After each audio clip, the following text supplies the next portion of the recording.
자, 안녕하세요. 자, 강의를 시작하겠습니다. 이제 이번 주제를 상상의 프론티어 해서 뉴 프론티어라고 하면서 큰 주제가 상상 현실이 되다라는 거예요. 그래서 이제 이번에 강의를 하시는 분들이 다 여러 가지 방면에서 뭔가 좀 상상을 토대로 해서 우리가 뭔가 새로운 세상을 꿈꿔봐야 되는 거 아니냐. 그 중에 그러면 나는 무슨 얘기를 할 것이냐 해서 제가 사실은 19년에 대항해 시대라는 걸 했었는데 그 대항해 시대 때 했던 그거를 한 단계 업그레이드 시켜서 지금 우주라고 하는 공간을 토대로 우리는 상상을 어떻게 할 것이냐. 그 상상이 현실화되는 그런 공간이거든요. 코스모스는 이런 겁니다. 칼 세이건의 코스모스를 읽어보신 분도 있을 거고 읽으려고 사놓으신 분들도 있을 거고 전혀 관심이 없지만 오늘 들었기 때문에 사실 분도 있으실 텐데 모든 사람이 꼭 한 번은 읽어봐야 되는 책이라고 이야기를 하죠. 근데 우주라고 하는 개념은 우리는 그냥 우주라고 하는 하나의 표현밖에 없지만 서구 사람들은 우주를 표현하는 단어가 영어만 해도 여러 개가 있죠. 스페이스, 유니버스, 코스모스 이게 다 우주입니다. 근데 그 중에서 제가 왜 코스모스를 정했냐면 이 칼 세이건의 설명 때문인 거예요. 스페이스는 그냥 확장된 공간으로서의 우주인 겁니다. 그냥 그거는 그냥 말 그대로 공간이에요. 유니버스는 그 안에 포함되어 있는 어떤 천체, 예를 들면 별이라든지 행성이라든지 위성이라든지 해성이라든지 암석군이라든지 이런 것들을 어떻게 보면 표현할 때 유니버스라고 표현을 한다. 코스모스는 뭐냐? 그 모든 개체들이 구성 요소들이 어떤 특정한 질서를 가지고 있다. 하나로 다 연결돼 있다. 그래서 케이오스라고 우리가 무질서라고 얘기하는 거기에 반대말로 코스모스라는 단어를 쓴다는 거예요. 그리스어에서부터 나온 겁니다. 그래서 본인이 이 칼 세이건이라는 대단한 학자이면서 저술가이면서 강연자가 그 자기의 책을 쓸 때 얼마나 제목을 정하기 위해서 고민을 했을까. 스페이스가 될 수도 있잖아요. 유니버스가 될 수도 있잖아요. 그러나 그는 코스모스라고 선택했다고요. 저도 똑같은 과정 속에서 별로 고민 없이, 왜냐면 칼 세이건이 고민을 많이 하셨을 거기 때문에 코스모스라고 저는 정했습니다. 저는 기본적으로 역사와 관련된 일을 하는 사람이죠. 다 아시겠지만 그런데 제가 막 역사를 왜 공부해야 되느냐라고 얘기하는 게 어쩔 때는 좀 구차하기도 하고 어쩔 때는 제가 얘기한다고 네가 뭔데 이렇게 얘기할 수 있죠.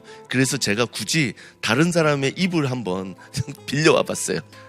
이 사람 누군지 아세요? 레이 달리오라는 사람. 이 책 보셨나요? 요즘 굉장히 핫한 책이죠. 변화하는 세계 질서. 지금 우리가 어쨌든 어마어마한 격동의 시대를 살아가고 있습니다. 1945년 2차 세계대전 이후에 만들어졌던 세계 질서의 큰 틀은 사실은 냉전 하에서도 별로 변하지 않았어요. 특히 서구 사회는. 그러나 냉전이 미국의 승리로 끝난 이후에 지금까지 약 40여 년이 흐른 오늘날 세계는 완전히 새로운 세상으로 진입하고 있다라고 많은 사람들이 이야기를 합니다. 근데 그게 과연 우리에게 어떤 의미일까? 우리처럼 지정학적으로 위험한 곳에 있고 그리고 주변이 다 강대국이고 그리고 아직까지 정착화된 선진국이 아니죠. 일본만 해도 완전히 선진국이 된 지 오래됐죠. 독일도 다 그렇죠. 근데 우리는 이제 선진국을 만들어가는 과정에 있는 나라입니다. 그 여러 가지로 부족한 점이 많이 있다라는 거죠. 그런 우리나라가 이렇게 변화하는 세계 속에서 그럼 우리의 국력, 우리의 리더십, 우리의 기업, 우리의 시민사회는 과연 대처해 나갈 수 있을 만큼의 체력이 혹은 정신력이 있는 거냐 고민을 굉장히 해봐야 되는 겁니다. 거기서 이렇게 얘기를 합니다. 서문에서 자기가 왜 이런 책을 썼냐라는 거예요. 많은 사람들이 궁금할 수 있죠. 부자가, 금융투자가가 왜 역사에 대한 책을 쓰지? 이 사람은 이렇게 얘기하는 겁니다. 자기가 하는 일이 미래를 예측하는 거라는 거예요. 그리고 거기에 투자를 하는 거라는 거예요. 대응하는 것들. 근데 계속 이 일을 하다 보니까 미래를 예측하는 게 생각보다 너무 어렵더라는 거예요. 그럼 미래를 예측하는 힘은 어디서 나오느냐? 여기 있잖아요. 변화를 발생시키는 인과관계를 이해하는 힘에서 나온다는 거예요. 왜 이런 일이 발생할까? 지금 미국에서 벌어지는 일들, FBI가 트럼프를 조사하고 거기에 대해서 미국인들의 일부가 격렬하게 저항하고 미국인들의 일부는 더 해야 된다고 얘기하는 이런 현상들, 러시아가 우크라이나를 공격하는 이런 현상들, 이게 뭘 의미하는 거냐? 그걸 알아야 된다는 거예요. 근데 그거를 이해할 수 있는 키는 결국은 역사밖에 없다는 거예요. 과거에 비슷한 일들이 끊임없이 벌어져 온다는 겁니다. 그런데 왜 우리는 그걸 모를까? 역사는 긴데 인생은 짧기 때문에. 역사는 몇천 년을 이어오지만 우리는 100년을 살지 못하기 때문에. 그러니까 60년, 70년밖에 이 사람 표현에 의하면 그게 아마 생명의 어떤 시간보다는 내가 인지해서 제정신으로 어떻게 보면 일을 할 때까지의 시간을 얘기하는 것 같은데 60, 70년밖에 활동하지 못하는 인간이 자기 시대에 일어나는 일 하나만 보면 결국 눈앞에서 왔다 갔다 하게 된다는 거예요. 그러니까 모를 수밖에 없다는 거예요. 우리는 세계대전을 한 번도 겪어보지 않았잖아요. 그러니까 세계대전에 대해서 전혀 이해하지 못하는 겁니다. 그러면 정말 세계대전을 모르는 건가요? 아니죠. 이미 1차 세계대전과 2차 세계대전이라고 하는 케이스가 있는 겁니다. 그 케이스를 우리는 겪어보지 못했지만 공부를 통해서 알 수 있다는 거예요. 왜 저런 일이 벌어졌을까? 그러면 3차 세계대전은 어떤 조건 하에서 일어날 것이냐? 자기가 투자를 해보니까 어느 날 사람들이 막 어마어마하게 당황한다는 거예요. 어떻게 이런 일이 발생할 수 있을까? 근데 꼼꼼히 봤더니 이미 그런 일들은 여러 번 발생했다는 거예요. 다만 지금 시대에 일어나지 않았다는 겁니다. 그래서 역사 공부를 시작했다는 거예요. 그리고 자기가 수십 년 동안 공부한 역사, 그 수백 명과의 대화 속에서, 그리고 자기가 갖고 있는 팀이 있을 거 아니에요. 203조를 굴리시니까 그 팀이 그거를 통계학적으로 무지무지하게 돌려봤다는 거예요. 그걸 토대로 이 책을 낸 겁니다. 너무 안타까워서 세상 사람들이 역사를 모르고 세상을 변화하는 세상을 읽는 힘이 없는 게 너무 안타까워서. 그래서 굳이 이 레이 달리오의 입을 빌려서 우리가 역사를 그래서 알아야 된다. 그러면 지금 우리 세상에서 펼쳐지고 있는 어떻게 보면 새로운 변화 중에 하나, 21세기에 인간 사회에서 가장 중요한 변화 중에 하나는 뭘까? 그건 인간이 지구를 벗어난다는 겁니다. 인간이 지구를 벗어나게 된다고요. 그게 100명일지 1000명일지 우린 모릅니다. 가서 영속적으로 살 수 있을지 아닐지도 21세기에는 모릅니다. 그러나 1000년, 2000년, 만년 후에 인류가 여전히 존재한다면 21세기의 가장 중요한 일 중에 하나는 인간이 지구라는 행성을 떠나는 것일 것이다. 우리가 다행성 종족이 되는 것, 그걸 거라고 제 얘기가 아니죠. 무수히 많은 석학들이 얘기를 이미 하고 있는 겁니다. 그러면 이런 일은 처음 있는 일이냐? 우리 시대에 처음 있는 일입니다. 그러나 이미 역사적으로 있었던 일입니다. 있었던 일. 아테네도 이런 식으로 바다로 나가서 세상에 자기의 문명을 전파했고요. 그리고 500년 전에, 600년 전에 포르투갈과 스페인을 위시로 한 유럽의 작은 국가들이 대항해 시대라고 하는 이름 하에 결국 바다를 개척함으로써 세상의 역사를 완전히 바꿨죠. 뭐 이런 사람들, 여행가들, 뭐 탐험가들, 뭐 이런 사람들이 활동을 했던 그 시대에 대한 이야기입니다. 혁명의 시대죠. 지식의, 인류의, 지구의 이 똑같은 혁명이 지금 현재 우주라고 하는 공간을 대상으로 해서 펼쳐지고 있는 겁니다. 결국은 발견이 혁명을 낳고 그 혁명의 끝에 19세기에 제국주의라는 게 탄생합니다. 결국 포르투갈이나 스페인이나 잉글랜드나 네덜란드나 프랑스 같은 작은 유럽의 나라들이 시작했던 그 혁명적인 운동들에 의해서 300년 뒤에 전 세계는 식민지에 혹은 반식민지가 됩니다. 제국이라는 이름 아래 세상이 정리가 되는 거죠. 그게 결국은 대항해 시대의 결말이었어요. 지구가 하나가 된 것? 좋았죠. 우리가 아메리카라고 하는 새로운 대륙을 발견한 것? 그것도 우리한테 굉장히 의미 있죠. 그러나 거기에 살았던 수많은 사람들은 어떻게 됐죠? 거의 다 죽었습니다. 그 땅을 발견한 백인들에 의해서 결국은 그들의 차지가 됐어요. 그게 누구에게 좋은 일이죠? 거기 살았던 사람들한테는 정말로 엄청난 비극이죠. 그러나 그 비극을 그들은 피할 수 없다고요. 오늘날 와서 그거를 후회하는 사람들이 있어요. 사과해야 된다는 사람이 있어요. 다 옳은 얘기입니다. 그러나 정말 사과해야 될 대상은 이미 다 돌아가셨다고요. 그때 그게 역사라고요. 근데 그게 지금 되풀이될지도 모른다라는 겁니다. 그때 제일 먼저 앞장섰던 게 포르투갈이란 나라죠. 정말로 저 작은 포르투갈이란 나라가 제국의 지위를 사실상 600년 가까이 유지를 해왔고, 그들은 그 작은 나라임에도 불구하고 여기 지금 표시가 되어 있는 저 많은 영역으로 자기들의 영향력을 전파를 했었습니다. 그들이 정말 잘했던 게 패러다임을 바꾼 거죠. 원래 세상의 중심에, 유럽의 중심에 지중해라는 공간이 있었죠. 근데 지중해 패러다임 속에서 포르투갈은 저렇게 끝쪽에 있는, 저렇게 끝에 있는, 어떻게 보면 우리가 그냥 우스갯소리에 변방의 북소리라고 얘기하잖아요. 변방에 있는 겁니다. 그런데 그들은 패러다임 시프트라는 걸 통해서 지중해, 갇힌 바다죠. 지중해는 아프리카와 아시아와 유럽 사이에 갇혀 있는 바다입니다. 그러나 대서양은 태평양과 인도양으로 이어지면서 대륙을 감싸는 바다입니다. 컨셉이 전혀 다른 거예요. 지중해는 갇혀있는 바다고 대서양은 대륙을 가두는 바다입니다. 그 거대한 공간으로 그들은 나간 겁니다. 이게 말이 쉽죠. 우리의 역사를 한번 잘 돌이켜보세요. 우리는 한 번도 패러다임 시프트라는 걸 해본 적이 없습니다. 누군가의 것을 받아들여서 우리 걸로 만들어서 변화하는 것만으로도 굉장히 버거웠던 나라입니다. 그러나 그게 그럴 수밖에 없죠. 중국이라고 하는 거대한 문명권 옆에서 사실은 우리가 자발적으로 뭘 한다는 게 지정학적으로 쉽지 않았을 겁니다. 우리의 토양이 지금처럼 무역을 하고 공업을 하고 수출을 하니까 먹고 살만한 거지, 우리가 그렇게 풍요롭게 몇 천만을 먹여 살릴 수 있는 공간 자체가 안 되는 거죠. 그런데 그런 패러다임 시프트, 우리는 한 번도 해보지 못했던 그 패러다임 시프트를 포르투갈은 딱 한 번 한 겁니다. 딱 한 번. 그럼 그걸로 역사의 이름을 남기는 거예요. 그러면 지금은 어떻죠?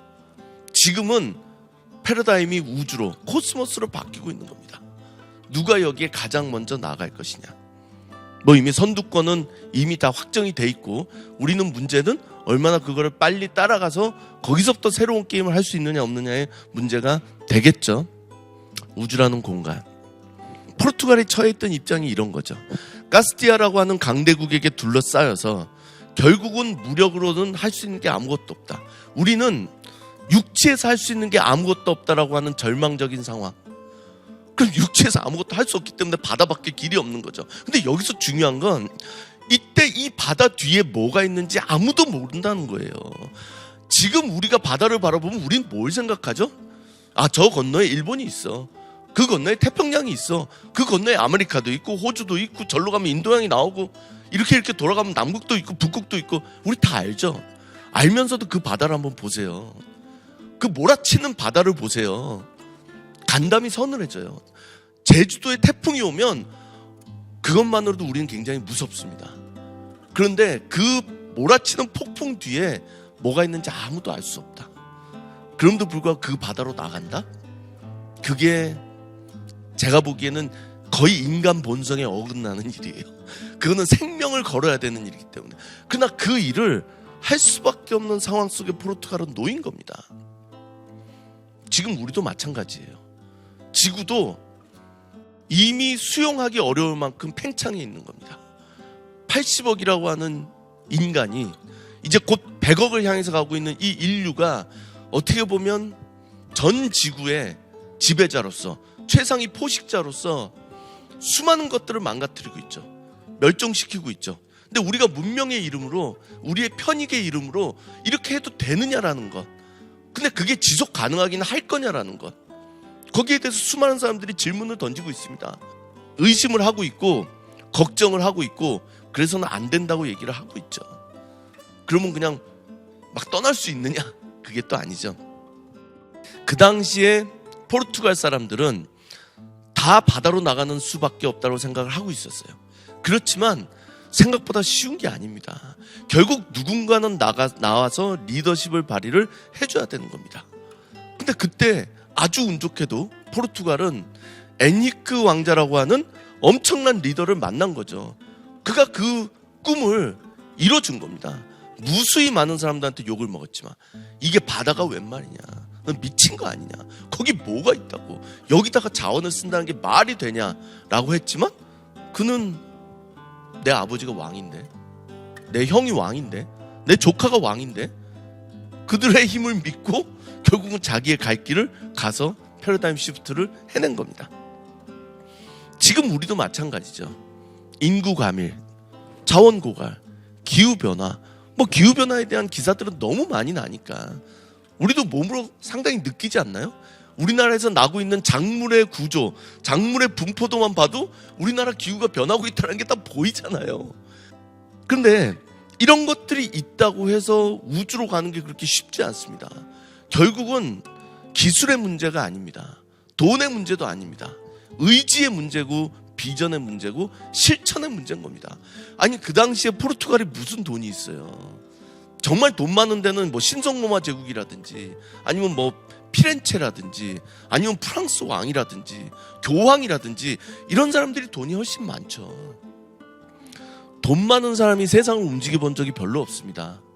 돈도 있는데 그 돈으로 뭔가를 이루겠다는 의지와 뭘 이루겠다라고 하는 비전이 있는 사람이 항상 움직여 왔지, 돈 많은 사람이 뭘 해본 적이 없다고요.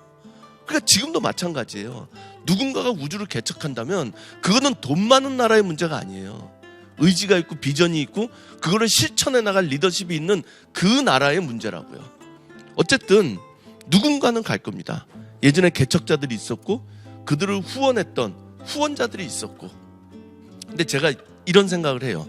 여기에 무수히 많은 사람들이 있는데 오늘 여러분이 그 알부케르크라는 사람을 알면 이거는 확연하게 다른 세계사적 지식을 가지게 되는 겁니다. 알부케르크 이름 들어보셨나요? 알부케르크. 스페인에 가면, 포르투갈 스페인 쪽에 가면 알부케르크라는 도시도 있고 막 그래요. 미국에도 이런 도시가 있습니다. 이 사람은 인도 총독을 했던 포르투갈에. 근데 이 사람이 중요한 역할은, 우리는 마젤란, 콜럼버스, 바스코 다가마 이런 사람들의 이름은 거의 다 알죠. 왜냐하면 그들이 세계사적으로 큰 업적을 남겼으니까. 그런데 그들은 제국을 만드는 데는 실패했어요. 그들은 개척을 하는 데 성공을 한 겁니다. 근데 그 개척의 결과를 포르투갈 제국으로 어떻게 보면 변화시킨 사람, 그게 바로 알부케르크라는 사람이에요. 이 사람이 인도의 총독으로 가서 보니까 이런 생각을 한 겁니다. 인도의 정확하게 중간, 북인도와 남인도의 말시장을 장악하고 있는 저 고아라고 하는 지역을 우리가 장악하면 인도의 모든 권력을 좌지우지할 수 있다는 거예요. 인도가 말이 안 나는 나라입니다. 인도가. 왜? 너무 더우니까. 말은 주로 어디서 나죠? 서늘한 지역에서 나죠. 초원지대에서. 그러니까 유목민들. 중국도 말이 막 대량으로 생산되지 않잖아요. 대부분 몽골, 만주, 신장 위구르 그런 지역에서 말이 나는 겁니다. 그러니까 중국 군대가 언제나 유목민하고 싸울 때 힘든 게 말이 없으니까 힘든 겁니다. 그런데 인도도 마찬가지로 말이 없어요. 그러면 인도는 말을 어디서 수입을 할까? 페르시아에서 수입합니다. 근데 페르시아에서 인도로 들어오는 모든 말 교역은 고아에서 일어나는 겁니다. 그러니까 고아를 딱 장악을 하면 오늘날로 얘기하면 뭐랄까요? 비행기? 아니면 무슨 약간 전략적 무기 이런 거에 해당하는 말의 무역을 독점할 수 있기 때문에 남중국에서 공격을 하면 북중국에다 말을 대주고 북인도에서 공격을 하면 남인도에다 말을 대주는 방식으로 해서 어떻게 보면 밸런스를 맞출 수가 있는 거예요. 그리고 입지적으로도 굉장히 중간에 있습니다. 그리고 또 약간 섬입니다. 근데 이 사람은 여기를 토대로 뭘 하느냐? 오늘날 싱가포르에 해당하는 말라카 해요. 지금도 미국하고 이란하고 석유를 가지고 석유길을 뚫레 말레를 가지고 싸우고 있는 호르무즈 해요. 그리고 홍해의 남단에 있는 아덴만, 그리고 모잠비크, 마다가스카르하고 아프리카 사이에 있는 저 모잠비크, 이렇게 해서 4개의 항구 도시만 장악을 하면, 구아를 중심으로, 그러니까 5개 도시를 장악하는 겁니다. 그러면 모든 아시아에서 오는 물산이 유럽으로 가는 통로를 장악할 수 있다는 거예요. 그 식민제국을 만들려고 노력을 합니다. 여기서 중요한 건 제국을 만들려고 노력을 했다는 게 아니라 그 당시에는 구글이 없었다라는 거예요. 그 당시에는 인공위성이 없었다는 거예요. 우리는 이걸 딱 보면 알겠죠. 싱가포르이 너무 중요하잖아요. 호르무즈가 중요하잖아요. 아덴도 너무 중요하잖아요. 근데 문제는 우리는 구글이 있으니까 아는 겁니다. 인공위성이 있으니까 아는 거예요. 세계지도가 있으니까 아는 거예요. 아니 16세기에 저 사람은 그걸 어떻게 알았냐라는 거예요. 가봤으니까. 그들이 지도를 만들었으니까. 이 5개의 도시를 장악하면 아시아의 모든 물건이 유럽으로 가는 길목을 잡을 수 있다는 것을 그 당시에 몇 사람이나 알고 있었을까요? 제가 장담하건대 인도인 중에 그걸 아는 사람은 단 한 명도 없었다. 중국인 중에도 그걸 아는 사람은 단 한 명도 없었다. 조선의 제일 똑똑한 사람도 고아가 어디 있는지 몰랐을 것이다. 그게 결국은 지식의 비대칭성, 정보의 비대칭성입니다. 아예 모르는 거예요. 모르면 또 어쩔 수가 없죠. 인간은 신이 아니기 때문에. 우리가 명확하게 우리의 한계를 알아야죠. 우리는 신이 아니다. 모르는 건 어쩔 수가 없는 거다. 그래서 제가 이 지도를 볼 때마다 놀라운 건 알부케르크는 알고 있었다는 겁니다. 그거를 시행하려고 했다는 거예요. 포르투갈의 몇몇 사람은 우리가 전혀 모르는 정보, 지식을 가지고 있었다. 성공했을까요? 실패했습니다. 왜 실패했을까요? 아덴을 차지하는 데 실패했기 때문에. 그러니까 구멍이 생긴 거예요. 어쨌든 제가 중요하게 생각하는 거는 바다로 나간 사람들이 바다로 나가지 않은 사람들이 몰랐던 정보를 갖고 있었다는 것, 지식을 갖고 있었다는 것. 그게 결국은 세상을 바꾸는, 나라의 뭐랄까요, 순위를 바꿔놓는 그런 일을 하게 된다는 겁니다. 그걸 토대로 포르투갈은 15, 16세기에 저렇게 많은 붉은 점에 상관을 만들고 그걸 토대로 저 거대한 바다를 다 사실상 지배하게 됩니다. 이렇게 한 거죠. 바다를 개척하고 세성과 교역하고 그러면서 제국을 건설한다. 그래서 포르투갈과 스페인의 전성기 때가 이렇게 나오는 거예요. 근데 여기서 잘 보시면 아메리카에 있었던 문명, 고대 문명이죠. 마야, 아즈텍 문명, 우리가 얘기하는 잉카 문명, 이런 문명들은 쉽게 무너졌어요. 그건 어떻게 보면 구대륙에 있는 문명과는 발전의 속도가 굉장히 있었던 겁니다. 그랬기 때문에 잘 보시면 우리가 소위 말해서 구대륙이라고 얘기하는 유라시아에 있었던 고대 제국은 육지로 거의 들어가지 못했어요. 그들은 바다만 장악했다고요. 여기 보시면 필리핀, 그리고 인도의 해안가, 그리고 향료가 나고 있는 인도네시아 내 깊숙한 곳에 있는 몇몇 섬을 제외하고 중국도, 인도도, 어떻게 보면 이란도, 중동도 포르투갈과 스페인은 침투해서 들어가지 못했습니다. 바다만 장악한 거예요. 그럼 왜 그랬을까요? 그 당시 아시아에 있던 제국들의 문명의 수준, 국력의 수준은 아메리카에 있었던 국가들과는 차원이 달랐기 때문에. 명나라, 무굴 제국, 이란의 사파비 왕조, 그리고 중동의 오스만 투르크, 이슬람 역사상 최강의 제국이었던 명나라도 경제적으로는 중국 역사상 최강이었습니다. 왜냐하면 역사는 발전해서 가니까. 그리고 이게 곧 청이라고 하는 나라로 대체됨으로써 중국 역사상 가장 막강한 제국을 만들게 되는 거죠. 무굴 제국도 마찬가지입니다. 근데 그 무굴 제국이 1526년에 건국이 됐어요. 근데 그렇게 보면 포르투갈과 스페인이 아무리 힘이 있고 기술이 좋아도 바다라는 공간을 제외하면 육지로 들어가기에는 굉장히 힘이 들었다는 거예요. 그러나 여기서 바다를 장악했다라고 하는 표현은 절반의 진실입니다. 그들이 바다를 장악한 것도 맞죠. 그러나 절반은 중국과 인도와 오스만 투르크와 이란이 바다를 포기한 겁니다. 바다를 쳐다보지도 않은 거예요. 왜? 이미 우리는 너무 부자기 때문에, 너무 부유하기 때문에, 육지만 해도 충분히 넓기 때문에. 아니 근데 못하러 저기에 목숨을 걸고 가죠? 바다는 가난한 나라나 가는 거예요. 그거밖에 갈 데가 없는 나라. 유럽이라고 하는 작은 동네에 있는 조그만 나라들. 우리는 그럴 이유가 없는 겁니다. 오면 야 나가라고 문 닫고 쇄국하고 우리가 잘났다고 얘기하고 그렇게 살았죠. 그게 그러면 틀린 선택인가요? 아니 여러분이 만약에 내가 공부를 안 해도 돼. 내가 집에 돈이 많아요. 근데 내 인생의 목적은 돈이 많은 집안에서 잘 먹고 잘 사는 거예요. 근데 여러분이 공부를 막 해. 그건 합리적인 선택인가요? 합리적이지 않죠. 왜냐면 나는 목표가 돈인데 이미 돈이 있어. 그럼 그 다음에는 아무것도 할 필요가 없는 거 아닌가요? 여기도 마찬가지죠. 이미 충분히 잘 먹고 잘 살고 있고 육지에 해야 될 게 너무 많은데 아니 굳이 바다에서 위험하게 저렇게 막 가서 언제 죽을지도 모르고 이걸 왜 해야 되죠? 그들은 바보가 아니었던 거예요. 합리적인 선택을 한 겁니다. 중국의 황제도, 무굴의 샤나 이런 사람들, 이란의 샤도, 무굴의 통치자도, 오스만의 술탄도 다 합리적인 선택을 한 거라고요. 근데 그 합리적인 선택의 결과 300년 뒤에 어떻게 됐죠? 거의 대부분 국력이 바닥으로 떨어집니다. 1800년대 중후반이 되면 중국은 사실상 반식민 상태가 되죠. 인도는 거의 동인도 회사한테 잡아먹힙니다. 영국 제국한테 잡아먹힌 게 아니에요. 영국 제국이 만들어준 동인도 회사라고 하는 회사한테 먹힌 겁니다. 인도라고 하는 거대한 제국이, 대륙이, 문명이. 이란도 사실상 영역이 많이 축소되면서 언제 무너져도 이상하지 않을 상황 속으로 갑니다. 중동도 마찬가지예요. 오스만 투르크 제국도. 근데 세상을 살아가는 사람들이 주제 파악이 정말로 중요합니다. 주제 파악이. 1800년대 중반이 되기 시작하면 이미 오스만 투르크라고 하는 제국은 거의 그냥 유럽의 병자가 됩니다. 그래서 예를 들면 영국이 마음을 먹고 그냥 오스만 투르크 내일부터 없애자 라고 하면 내일 없어지는 거예요. 근데 오스만 투르크 사람들은 아무도 그렇게 생각하지 않아요. 자기들이 여전히 잘났다고 생각해요. 여전히 대단하다고 생각해요. 그럴 수밖에 없죠. 저렇게 영역이 큰데 고작 해봐야 그리스 정도 뺏긴 겁니다.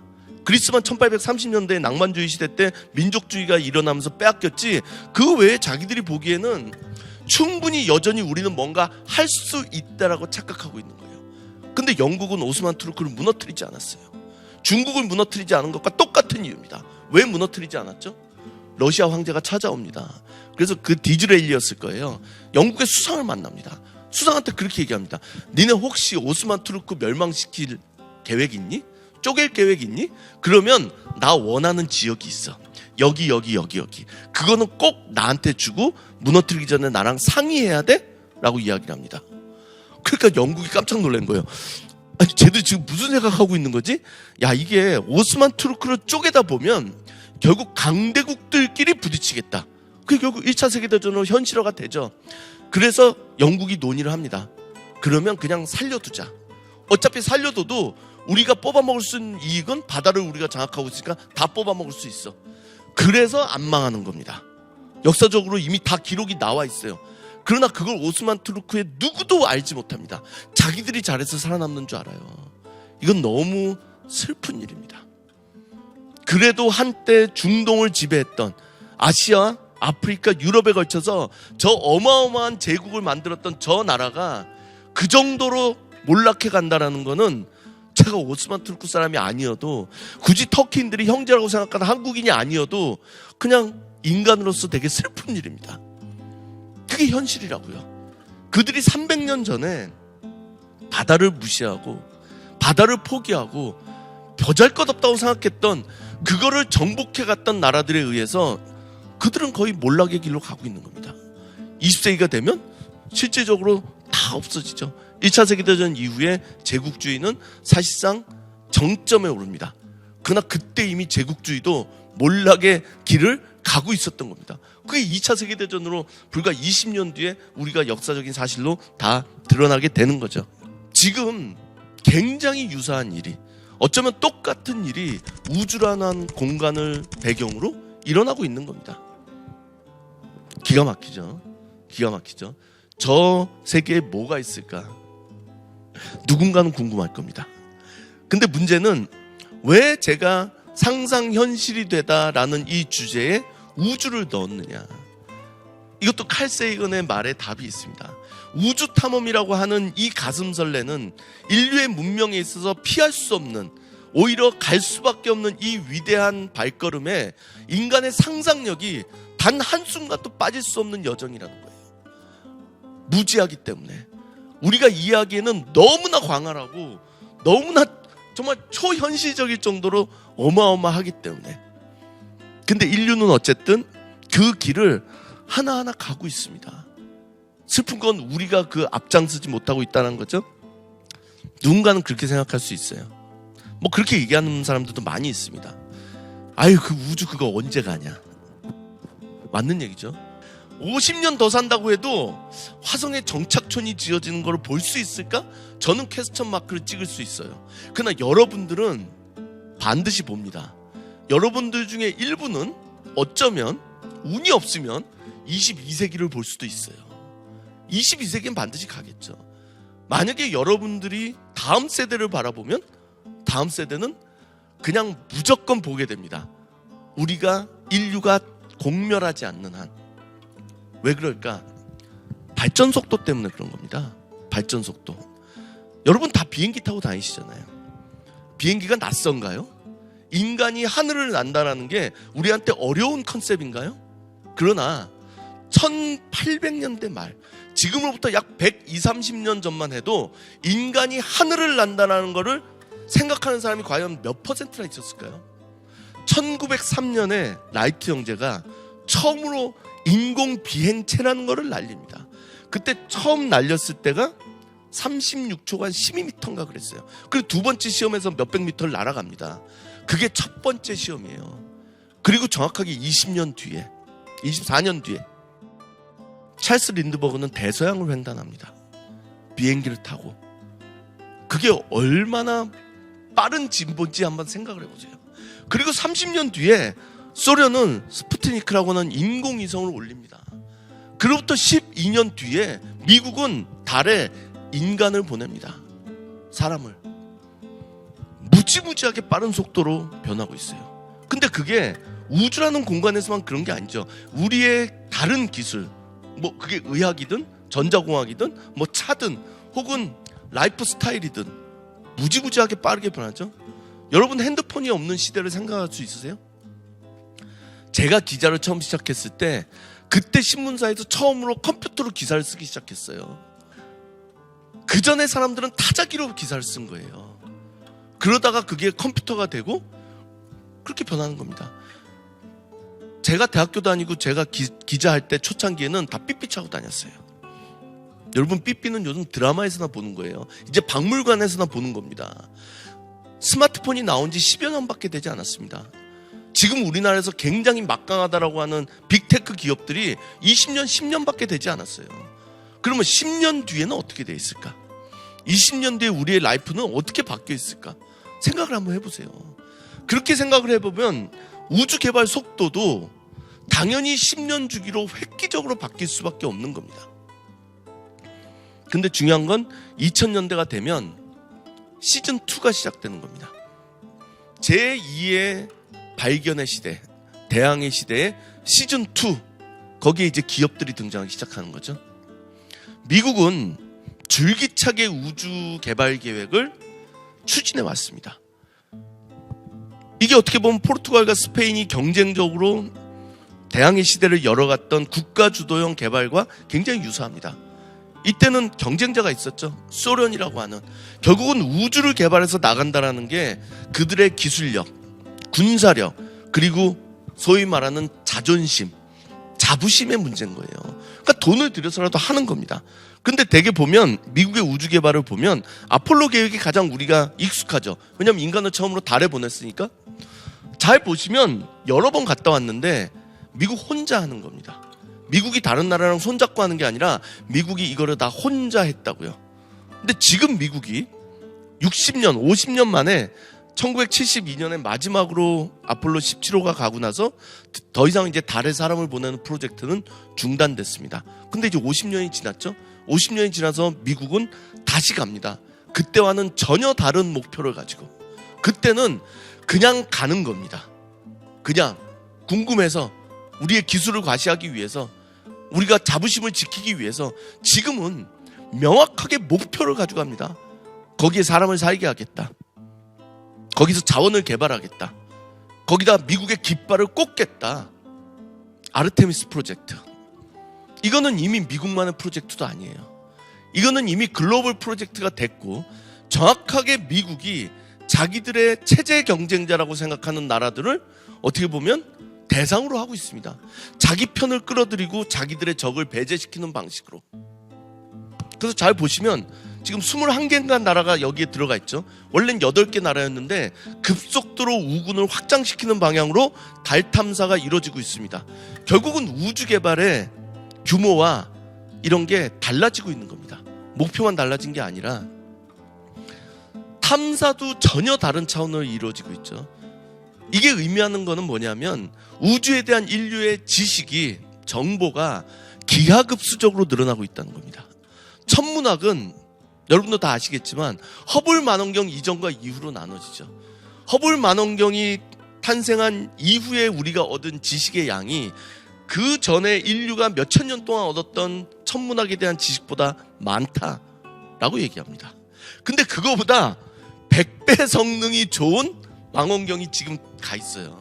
그러면 앞으로 10년 동안 우주에 대해서 우리가 얻게 되는 지식의 양, 정보의 양은 어디까지 갈 것이냐. 근데 미국은 이미 그 다음 차세대 우주 망원경 프로젝트를 여러 개를 추진하고 있습니다. 그 중에 뭘 먼저 어떤 목적으로 할 것이냐를 두고 고민하고 있는 거예요. 이거 13조 들어가는 프로젝트입니다. 13조. 그래서 혹자는 13조를 들여서 이게 할 일이냐라고 얘기할 수도 있죠. 딱 그 수준이라고 저는 생각합니다. 13조가 아니라 130조여도 해야 되는 거는 돈을 들여서 해야 된다고 저는 생각합니다. 이게 미래 인류에게 어떤 의미를 가져다 줄까? 이렇게 돼 있죠. 131억 년 전 초기 우주의 빛을 찾았다. 그러고 나서 며칠 뒤에, 일주일인가 열흘 뒤에 다시 135억 년인가 되는 뭐가 나타났다고 또 기사가 떴습니다. 그래서 이 천체가 되게 불쌍한 게 최고의 천체다, 오래된 하고 하는 그 타이틀을 불과 며칠밖에 못 가졌다는 거예요.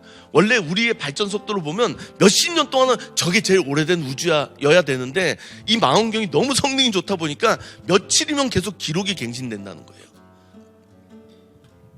이렇게 무수히 많은, 저기에 과연 뭐가 있을까? 인류에게 엄청난 상상력을 자극하는 거죠. 그리고 우리는 또 보이저우를 통해서 이미 태양계를 벗어났고요. 인류가 다시 우주 앞에 섰습니다. 근데 여기서 중요한 변화, 시즌2의 중요한 변화는 명확한 경제적 목적이 있다는 거예요.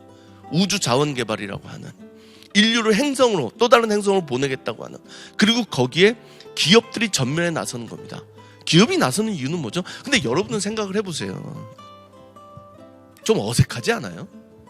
아니, 우주라고 하는 그 어마어마한 공간을, 인류 공동의 유산이라고 우리들이 다 얘기하는 그 공간을 몇몇 기업이 개발한다? 기업이 가져온다? 그거 어떻게 생각하세요? 그게 맞다고 생각하세요? 틀리다고 생각하세요? 그게 옳다고 생각하세요? 그르다고 생각하세요? 근데 제가 말씀드렸죠? 옳고 그름의 문제가 아니고 맞고 틀리고 문제가 아니라고, 하는 사람이 하는 겁니다. 그런데 우리는 이상할지 모르죠. 그렇지만 미국 사람들은 이상하지 않을 겁니다. 왜? 영국의 역사를 아니까. 유럽 사람들도 이상하지 않을 겁니다. 자기들의 역사도 그래 왔기 때문에. 인도를 누가 개척했죠? 인도를 누가 식민지로 만들었죠? 동인도 회사가. 제국이 하는 게 아니에요. 국가가 하는 게 아니에요. 회사가 하는 거예요. 왜? 국가가 그 위험을 부담하기 싫으니까. 국민 세금으로 그런 거 하고 싶지 않으니까. 그냥 너희들이 알아서 해. 대신 대박 터뜨리면 너희들이 다 갖는 거야. 그래봐야 그 회사는 영국 회사입니다. 거기 고용돼 있는 사람들 다 영국 사람들이고, 그걸 활용해서 부자가 되는 거는 영국이라고요. 이게 서구 사회와 비서구 사회의 굉장히 다른 점 중에 하나입니다. 서구 사회는 국가보다 위에 있는 존재들이 있죠. 그게 뭐 중세에는 신일 수도 있고, 시민사회일 수도 있고, 인권일 수도 있고, 자유일 수도 있고, 기업의 이익일 수도 있고, 그게 곧 국가의 이익이니까. 그런데 비서구 사회는 모든 거의 정점에 국가가 있는 겁니다. 감히 기업이? 그럴 수 없는 겁니다. 그러니까 우리는 어떻게 우주를 기업이, 근데 서구 사람들은 바다도 기업이 다 했는데 그럼 우주라고 못할 게 뭐가 있을까? 그래서 역사적 경험이란 게 굉장히 중요한 겁니다. 우린 그런 게 없는 거죠. 그런가 하면 막무가내인 것도 똑같아요. 그냥 텅 빈 바다, 아무도 내 거라고 주장하지 않는 바다에 가서 어딘가에 깃발 꽂고 십자가 세우고 여기가 포르투갈 땅이다. 루이지애나 가서 깃발 꽂고 여기가 루이 왕의 땅이다. 그래서 루이지애나다. 그 당시 루이 14대 시절이니까. 이 무대뽀 정신을 어떻게 할 거냐는 거예요. 좋게 말하면 용기 있는 거고 나쁘게 말하면 도둑인 겁니다. 근데 지금 미국이 그렇게 하고 있죠. 자기네 국내법에 의해서 우주 개발을 할 수 있도록 만들어놨어요. 우주군을 창설했어요. 올해는 6월에 우주 CIA를 만들었습니다. 스페이스 데이터 18. 이따 한번 쳐보세요. 그럼 나옵니다. 지금 미국이 만든 우주정보기관의 이름이에요. 올 6월부터 오퍼레이션 됐다고 나와 있습니다. 왜 하냐라는 거예요. 그럼 미국인들한테 물어보세요. 왜 하냐고. 그럼 미국은 우리한테 물어보겠죠. 니는 왜 안 하냐고. 왜 우리는 우리 법에 의해서 우주를 우리 기업이 개척해서 거기에서 나오는 자원을 우리가 활용할 수 있도록 하는 법을 만들지 않을까요? 한 번도 상상해 본 적이 없기 때문에. 우리는 누가 만들어주고 해주면 그거를 따라가는 건 해도 우리의 리더십이, 우리의 리더들의 비전이 그렇게 담대하지 않기 때문에, 그렇게 호전적이지 않기 때문에, 상상할 수 없기 때문에 전 그렇다고 봅니다. 그게 그들만의 잘못일까요? 우리 사회 전체의 잘못일 수도 있습니다. 왜? 우리가 그들을 뽑았으니까.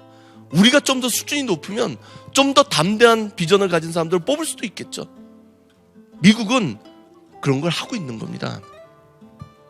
그래서 지금 파이어니들이 대부분 기업인들입니다.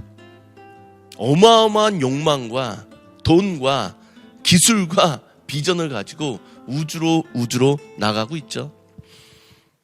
이제 제 얘기를 듣고 미디어를 꼼꼼히 한번 보세요. 특히 미국 미디어 같은 걸 한번 보세요. CNN 같은 거. 우주에 대한 뉴스가 쏟아져 나옵니다. 쏟아져 나와. 이 제프 베이조스는 세계에서 가장 부자에 속하는, 앨런 머스크가 1등을 하고 있지만 또 이 사람이 언제 1등을 할지 모릅니다. 이 사람이 이제 몇 년 전에 예일 클럽이라고 뉴욕에 있는 예일대 졸업생들과 아트머스 대학 졸업생들만이 들어갈 수 있는 그 폐쇄적인 클럽에 초대돼서 내가 왜 우주로 나가느냐에 대해서 강연을 한 적이 있어요. 그러면서 결국 마지막은 뭐냐? 결국 인간은 지구라는 공간을 떠나서 다행성 종족이 될 수밖에 없고, 태양계라고 하는 이 거대한 공간은 지금 지구보다 훨씬 몇만 배 많은 인간을 수용하고 먹여 살릴 수 있는, 에너지를 공급할 수 있는 모든 거를 다 갖추고 있다. 그래서 우리는 가는 거다. 그래서 여러분들이 아마존에서 신발 한 켤레를 사시는 거는 인류의 미래에 공헌하는 거다. 대단하죠? 우리가 어디선가 뭔가 하나를 소비를 하면 그게 누구를 위한 거죠? 그 회사와 여러분을 위한 거 아닌가요? 근데 이 사람은 인류의 미래를 위해서 당신들은 아마존을 쓰고 있다는 거예요. 좋게 말하면 담대한 거고, 나쁘게 말하면 봉이 김선달인 거죠. 네. 세계에서 가장 부자에 속한 사람입니다. 이런 시대를 꿈꾸는 거죠. 이제 몇몇 만화 같은 데서 이미 상상도가 나왔던 것들이죠. 그 우주의 거대한 공간을 만들어 놓고 여기에서 인간이 살 수 있다. 근데 우리가 골라 잡는 겁니다. 중세 같은 데서 살고 싶은 사람은 피렌체 같은 데 가서 살면 되고, 도시에서 살고 싶은 사람은 저런 데를 가면 되고, 나는 자연이 좋아 하면 이제 로키 산맥 같은 데 가서 살면 된다. 이게 이제 이 사람들의 꿈입니다. 이 꿈이 언제 이루어질까요? 100년 뒤는 아니겠죠. 1000년 뒤는 어떨까요? 1000년 전에 인류가 살아왔던 모습과 지금의 모습을 비교해보면 1000년 후에 저 정도 모습이 될까요? 잘 모르겠습니다. 10,000년 후는 어떨까요?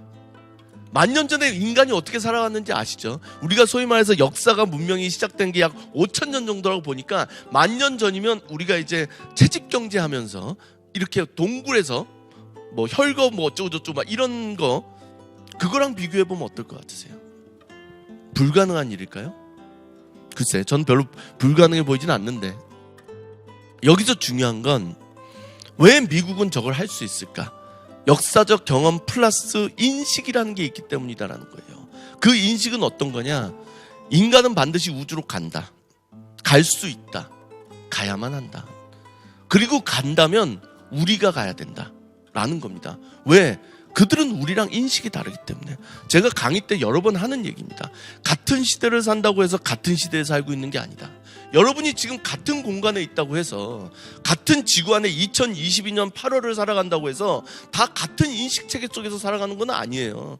누군가는 100년 뒤를 꿈꾸면서 살아가고 있고요. 누군가는 오늘에 충실하게 살아가고 있고요. 누군가는 100년 전에 라떼는 말이지라고 하면서 살아갈 수 있는 겁니다. 그게 굉장히 큰 차이를 우리에게 가져다 준다라는 거죠. 미국이라는 사회는 민주주의 국가입니다. 리더를 국민이 뽑습니다. 예산을 국민이 동의해야 쓸 수 있습니다. 근데 그들은 우주 개발에, 우주군에, 우주정보기관에 돈을 쓴다고요. 그건 뭘 의미하는 거죠? 미국 국회가 용인을 해주는 겁니다. 미국 국민들이 동의를 해주는 겁니다. 왜? 그들의 인식 체계 속에는 이게 이미 들어가 있기 때문에. 우주라고 하는 공간이, 우주라고 하는 미래가, 우주라고 하는 비전이 스크린에 담은 21세기 신우주 서사시, 저는 여기에다 대서사시라고 하고 싶지만 이게 그 당시에 듄이라고 하는 영화가 나왔을 때 미디어에서 붙였던 제목 중에 제가 제일 마음에 들었던 제목입니다. 다시 한번 볼까요? 스크린에 담은, 뭐 말 그대로 이제 스크린에 담겨져 있는 거죠. 21세기의 신우주 대서사시다. 21세기 작품이 아닙니다. 20세기 중반 작품입니다. 1965년에 프랭크 허버트라고 하는 미국의 기자 출신 작가가 듄이라고 하는 세계를 상상해서 그려냈습니다. 우리가 소위 얘기하는 SF 소설이죠. 그런데 그전에도 듄은 여러 번 영상화가 된 적이 있는데 그걸 보면 봐줄 수가 없어요. 왜? 그 만들어내는 기술이 우리가 정말 볼 수가 없는 기술이니까. 이제서야 어느 정도 프랭크 허버트가 썼던 그거를 묘사할 수 있는 제작 기술이 나온 겁니다. 그러면 이 사람의 상상의 수준은 사실은 몇십 년을 앞서가 있는 겁니다. 근데 듄 보셨나요? 고개를 전혀 미동도 안 하시는 분들도 있군요. 꼭 한번 보세요. 꼭 한번 보시는데 프랭크 허버트라는 사람은 이미 지구가 공멸한다는 거, 핵전쟁으로. 그래서 우리가 태양계의 다른 위성으로 옮겨간다는 거, 우리가 태양계를 정복한다는 것, 그리고 거기서 AI와 로봇과 사이보그가 우리를 지배한다는 거, 우리가 거기에 저항한다라고 하는 그 모든 상상이 다 들어가 있는 거예요. 1965년에 대한민국의 사람들은 무엇을 상상하고 살았을까요? 아니, 먹을 것도 없는데 지금 최빈국인 우리가 뭘 우주를 상상하고 몇만 년 뒤를 상상하고 뭐 공멸한 지구 속에서 세레스로 가서 뭐 은하 제국정부 로봇? 우리가 로봇을 그때 생각할 수 있었을까요? 사이보그? AI? 지금에서야 우리가 알고 있는 겁니다. 지금 우리가 만들어내고 있는 거. 그거를 이미 1965년에 프랭크 허버트라는 사람은 소설로 썼고 미국의 수많은 독자들은 그거를 읽으면서 그의 인식 체계 속에서, 그의 상상 속에서 우주에 대해서 꿈을 길렀을 겁니다. 더 대박은 파운데이션이죠. 지금 여기 이제 이 @땡 TV에서 지금 하고 있는 1942년 작품입니다. 지금 봐도 이상하지 않은 그 공상과학 소설 속에서 1942년에 아이작 아시모프라고 하는 천재적인 작가는 몇만 년 뒤에 인간이 건설한 은하 제국이라고 하는 제국을 토대로 상상의 세계를 펼치고 있는 겁니다. 1942년이라고 하는 시간 속에서 조선, 일본의 식민지인 한반도에 2천만이 넘는 사람들은 뭘 생각하면서 살았을까요? 우리에게 우주가 있었을까요? 우리에게 미래가 있었을까요? 우리가 생각하는 건 이런 거였을 겁니다. 식민지의 고통, 해방에 대한 열망, 그리고 징용과 종군 위안부에 대한 고통들, 이런 것들, 그게 전부였을 겁니다. 그러나 미국이라고 하는 나라에 이게 또 베스트셀러잖아요. 수많은 사람들은 우주라는 공간을 꿈꾸고 몇만 년 뒤에 인류의 문명에 대한 생각을 하면서 살았을 겁니다. 이게 바로 같은 공간에서 살고 있지만 같은 시간대에 같은 인식을 가지고 살고 있는 게 아니라는 거예요. 1942년도에 조선 사람과 식민지인 조선 사람과 미국 사람들의 상당 부분은 다른 인식 체계 속에서 살았다는 겁니다. 그러면 지금 우리도 우주에 대해서 익숙하잖아요. 우리도 우주에 대해서 설명하는 유튜버들 보면 몇백만 뷰가 다 찍힙니다. 그만큼 우주에 관심이 있는 거예요. 미국인들은 어떨 것 같으세요? 이미 1940년대부터 이런 소설을 읽으면서 자라온 세대들에게 우주란, AI란, 로봇이란, 미래란 우리보다 어쩌면 훨씬 멀리 나가 있을지도 모른다는 겁니다. 멀리 나가 있죠. 모르는 게 아니라. 결국은 누가 우주를 개척하는 데 성공할 것이며 누가 미래의 주인이 될 것이냐. 포르투갈, 스페인을 위시한 유럽의 작은 국가들은 500~600년 전에 대항해 시대를 시작하고 그 전에 있었던 르네상스와 종교개혁이라고 하는 또 다른 사회적인 인식학적인 어떤 대변혁을 통해서 유럽이라고 하는 낙후된 그 공간을, 그 대륙을 인류 문명사의 주도적인 세력으로 만드는데 성공했습니다. 아마 우주를 장악하게 되면 그 시간은 500년, 600년에 그치지 않을 겁니다. 5000년, 6000년이 될지도 모릅니다.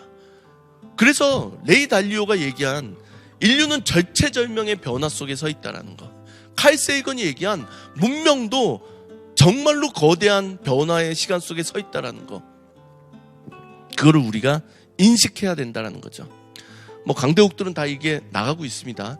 우리도 다행히 올해 2022년이 대한민국 역사에서, 긴 역사 속에서 지금 우리가 뭐 신문이니 TV를 장식하고 있는 그 무수히 많은 소음과 같은 그 이야기들, 누구도 기억하지 못할 겁니다. 뭘 기억하게 될까? 이런 것들. 우리가 드디어 우주로 나가기 시작했다. 7번째 우주 강국을 향해서 우리가 나아가기 시작했다라는 그거를 100년 뒤, 200년 뒤, 1000년 뒤에 우리의 후손들이 기억하게 되는 거지, 그냥 일상적인 소음 같은 뉴스들은 누구도 기억하지 못할 겁니다. 사실은 역사를 공부하는 묘미는 이런 데 있는 겁니다. 정말로 뭐가 역사적으로 중요한 사건이냐, 그러면 일상을 살아가는데 시간 낭비를 안 해도 돼요. 그 쓸데없는 뉴스에 자꾸 막 흔들리지 않게 된다라는 얘기를 하는 겁니다. 제가 역사를 하면서 하는 이야기가 여러 가지가 있는데 그 중에 하나가 시대의 소명이라는 겁니다. 시대의 소명. 모든 시대에는 그 시대를 이끌어가는 사람들에게 주어진 소명이라는 게 있어요. 일제시대 때 살아가는 한국 사람들에게 수많은 소명은 우리가 독립해서 자유를 얻는 겁니다. 그 이후에는 뭐 잘 사는 걸 수도 있고, 우리의 자유민주주의 체제를 지키는 걸 수도 있고, 그 다음에는 민주화를 하는 걸 수도 있고, 그 다음엔 선진화를 하는 걸 수도 있고, 그 모든 거는 그 시대에 맡겨진 사람들에게 최우선 과제, 아젠다가 되는 겁니다. 그런데 그거를 그때 하지 못하면 후손들은 고통받게 되는 겁니다. 우리에게 주어진 소명은 뭐냐라는 거예요. 해야 될 게 많죠. 선진화도 해야 되고, 통일도 해야 되고, 평화도 유지해야 되고, 더 잘 사는 나라도 만들어야 되고, 그러나 그 중에 정말로 역사적으로 중요한 건 우리도 우주로 가야 된다는 겁니다.